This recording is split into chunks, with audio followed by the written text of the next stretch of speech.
Bismillahirrahmanirrahim. Assalomu alaykum va rahmatullohi va barakatuh. Xo'p, ajoyib zamonlarni ko'rdik. Nurlik, iymonlik, juda ko'plab insonlar bilan suhbat qurdik. Ana o'shalardan bittasi qishlog'imizda ertalab nonushta paytida qo'shnilarimiz, otamizni tengdosh do'stlari birin-ketin nonushtaga kirib kelishar edi. Nonushtaga kirib kelishlari bilan hamma xursand bo'lib, ularni kelganlarga assalomu alaykum deb salom berardik. Ularni xizmatlarini qilar edik va ularni oldiga bor topgan tutganlar qo'yilar edi. O paytlarda hozirgiga o'xshagan turli taomlar emas, oddiy narsalar qo'ysangiz ham ko'ngillari tog' deb ko'tarilar edi. Nima uchun ular ertalab bir-birlarini hol ahvolidan so'rashar edikim, bir-biriniga borsa nimaga kelding, ishimizga xalaqit qilding, shu odam kelmasa bo'lar edi-ku degan xayol fikr umuman yo'q edi.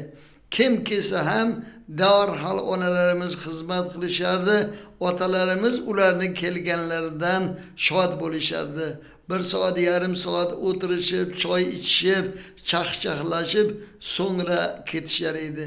Endi buni sababini bilsak, İmom Termiziydan bir hadis rivoyat qilingan ekanki, Rasululloh sallallohu alayhi vasallam bir musulmon boshqa bir musulmonni ertalab ko'rgani borsa, to kech kirgunicha 70 ming farishta uning haqqiga duo qiladi.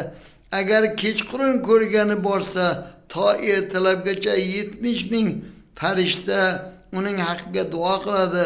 Bu kishiga jannatda terib, yig'ib qo'yilgan meyvalar bo'ladi deb marhamat qilgan ekanlar. Shuning uchun ham demak ajdodlarimizning mana shunday go'zal, ajoyib hislatlari bor ekanki, bu hislatlarga biz ham mo'min musulmonlar amal qilishimiz, do'stlarimizni ko'rishligimiz, bemorlarni ko'rishligimiz lozim bo'ladi. Har bir ilm ahli aytayotgan so'zlariga amal qilsa, albatta Alloh taoloning barakotlari yog'iladi.